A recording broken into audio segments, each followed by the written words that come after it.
Riff G here with a quick snow plowing tip for newbies. If you've never done snow plowing before and you're getting into it and you're doing it by the push, that means you're making money when the snow is falling, you're not doing it by contract, then make sure you're out there every 3 to 6 inches. Don't wait for the snow to fall 12, 8 inches and so forth, because it's just going to be harder on your truck, harder on your plow, harder to do. You're going to be breaking things. Every 3 to 6, and that's what you tell your customers, and that's what they pay for.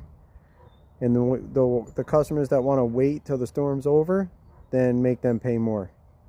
Riff G, peace out.